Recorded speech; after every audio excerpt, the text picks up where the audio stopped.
মসজিদের ভিতর সভাপতির আইনে মসজিদ চলবে না, ক্যাশিয়ারের আইনে মসজিদ চলবে না, মুয়াজ্জিনের আইনে মসজিদ চলবে না, আমি ইমাম আমার আইনও মসজিদ চলবে না। আইন চলবে শুধুমাত্র মসজিদে আল্লাহর কথা, আল্লাহর বিধান দিয়া কোনো মুসল্লি এখানে দ্বিমত পোষণ করবে? সবাই বলবে মাশাআল্লাহ, ভালো ভালো, মাশাআল্লাহ, হ্যাঁ, আল্লাহর কোরআন দিয়ে আল্লাহর মসজিদ চলবে। মসজিদের ভিতর আল্লাহর আইন চলবে, এখানে সভাপতির আইন কেন আসবে?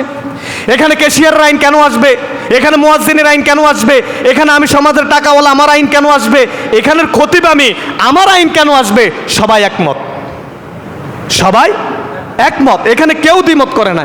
এখন ওই খতিব, ওই ইমাম যখন আবার বলল যে আল্লাহ রাব্বুল আলামিন বলেন ওয়ামা খলাকতুল জিন্না ওয়াল ইনসা ইল্লা লিয়াবুদুন, আমি তোমার এমন রব, আমি তোমার এমন আল্লাহ, আমি তোমার চাইলে একটা চোখ না দিতে পারতেন না? কথা কন না, পারতেন না? আল্লাহ চাইলে, আমি আল্লাহ তোমার চাইলে মায়ের গর্ভে একটা চোখ কম দিতে পারতাম। পৃথিবীর কোনো জায়গায় তুমি অভিযোগ করতে পারতা না বান্দা, পারতা না, কোথাও তোমার অভিযোগ চলতো না। কার কাছে করতা?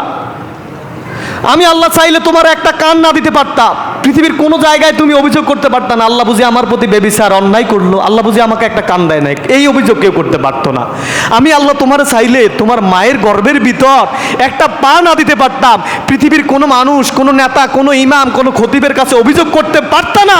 আমি আল্লাহ তোমার স্বয়ং সম্পূর্ণ করে এই পৃথিবীতে আনলাম, আনার পর আমি আল্লাহ বললাম আন্নাল কওয়াতা লিল্লাহি জামিয়া, আমি আল্লাহর কোরআনের বক্তব্য, আল্লাহ রাব্বুল আলামিন বলেন একক ছত্র সকল ক্ষমতার মালিক আমি আল্লাহ। এই জায়গায় এই কথা যখন খতিবে বলছে, কিছু মুসল্লি বাঘ হইয়া কয় এই তো শুরু করছে রাজনীতি, আছে না? কথা কন না, আছে না? একক ছত্র সকল ক্ষমতার মালিক আমি আল্লাহ, এই জায়গায় এই কথা যখন খতিবে বলছে, কিছু মুসল্লি বাঘ হইয়া কয় এই তো শুরু করছে রাজনীতি, আছে না? কথা কন না, আছে না? এই তো শুরু করছে হুজুর রাজনীতি। আচ্ছা আপনারা বলেন আন্নাল কুওয়াতা লিল্লাহি জামিয়া, সব ক্ষমতার মালিক কে? আপনি আল্লাহর কসম করে আমি আপনাকে বলি, যদি আমি আমি কেন মিয়া, আমি সলিমুল্লাহ কে মিয়া? আল্লাহ রাসূলকে আল্লাহ বলে হাবিব আপনি যদি আমার কোরআনের ভিতর, আল্লাহর রাসূল, আপনি খেয়াল করেন, আল্লাহর রাসূলকে আল্লাহ বলে আপনি যদি কোরআনের ভিতর আপনার মন গড়া কোনো কথা একটা ঢুকাইয়া দিতেন, তা আমি আল্লাহ কি করতাম শোনেন, ওয়ালাউ তাকাব্বালা আলাইনা বাদাল আকাবিল, হাবিব খবরদার, খবরদার, যদি মন গড়া আমি আল্লাহ বলা ছাড়া যদি একটা কথা আপনি চালাইয়া দিতেন, আমি আপনার শান মানে তামাম পৃথিবী বানাইছি, আমি আপনার মর্যাদায় তামাম পৃথিবী সৃষ্টি করছি, আসমান বানাইছি, জমিন বানাইছি, এরপরও যদি কোরআনের ভিতর আপনার মন গড়া একটা কথা ঢুকাইয়া দিতেন, সুম্মা লাকাতানা মিনহুল ওয়াতিন, আমি আল্লাহ আপনার ডান হাতকে চেপে ধরতাম আর আপনার কণ্ঠনালীকে আমি আল্লাহ কেটে জমিনের সাথে ফেটে দিতাম। আল্লাহু আকবার বলেন। এখন আপনারা বলেন আল্লাহ রাসূল যখন মৃত্যুবরণ করছে কণ্ঠনালী ছিল কি ছিল না? কথা কন না, ছিল কি ছিল না? ছিল। আলা লাহুল খালকু ওয়াল আম, সৃষ্টি যার আইন চলবে তার, আমরা মুসলমানদের বক্তব্য না, এটা আল্লাহর বক্তব্য। এখন এই কথা বলার পরেই তো আপনি শুরু করলেন মুসল্লি দুই ভাগ, এই তো হুজুর শুরু করছে রাজনীতি, এতক্ষণ তো ভালো ছিল না, এটা রাজনীতির বক্তব্য। আপনার পরিচয় মুসলমান, আমার পরিচয় মুসলমান, আপনিও একজন ইমানদার, আমিও একজন ইমানদার দাবি করি। আল্লাহ রাব্বুল আলামিন বলেন, আমি প্রায় খুতবায় এই হাদিসটা আপনাদের সামনে পেশ করি, আজকে অনুবাদটা আমি করে দিই আপনাদের সামনে।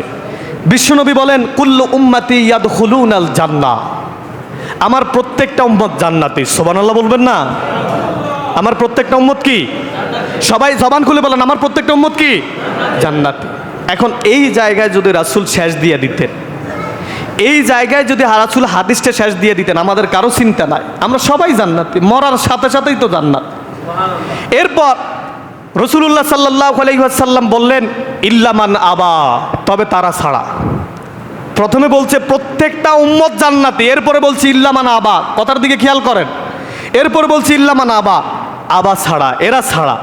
তখন সাহাবাই কেরামের ভিতর এই যে আপনাদের মতো মসজিদে নববীতে এইভাবে বসা ছিল, বসার পর সাহাবাই কেরাম প্রশ্ন করলো ইয়া রাসূলুল্লাহ, ইয়া হাবিব আল্লাহ, আপনি প্রথমে বললেন আপনার প্রত্যেকটা উম্মত জান্নাতি, এরপর আপনি আবার বললেন ইল্লামান আবা, তবে তারা ছাড়া।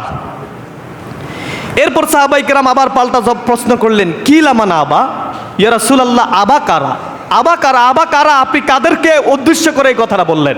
প্রিয় নবী বললেন ক্বালা মান আতাআনি দাখালাল জান্নাহ, যারা আমি নবীকে অনুকরণ করে, যারা আমি নবীকে মানে, যারা আমি নবীর মতো চুল রাখে, যারা আমি নবীর মতো তাদের মাথা থেকে শুরু করে পায়ের তাল্লা পর্যন্ত অনুকরণ করে, যারা নামাজ পড়ে, যারা হজ করে, যারা যাকাত দেয়, যারা মানুষের প্রতি জুলুম করে না, যারা মানুষের প্রতি অন্যায় করে না, কুল্লু উম্মতি ইয়াদখুলুনাল জান্নাহ ইল্লা মান আবা কিলা মান আবা ক্বালা মান আতাআনি দাখালাল জান্নাহ, যারা আমি নবীর জীবনীটা মানবে এরাই হচ্ছে জান্নাতি। সুবহানাল্লাহ পড়েন। আবার এরপরে বলছে ক্বালা মান আতাআনি দাখাল ওমান আসানি ফাকাদ আবা, যারা আমি রাসূলরে মানবে না। কথা কার বলেন? কথা কার? রাসূলের কথা। আল্লাহ রাসূল বলতেছেন ক্বালা মান আতাআনি দাখালাল ওমান আসানি ফাকাদ আবা, যারা আমি রাসূলরে মানবে না, যারা আমি রাসূলকে মানতে গিয়া তারা একটু দ্বিধাবোধ করবে, তারাই হচ্ছে আবা, তারা কখনো আল্লাহর জান্নাতে প্রবেশ করবে না। আবার বিশ্বনবী বললেন, আমার সুন্নতগুলাকে যেই বান্দাগুলা আঁকড়িয়ে ধরবে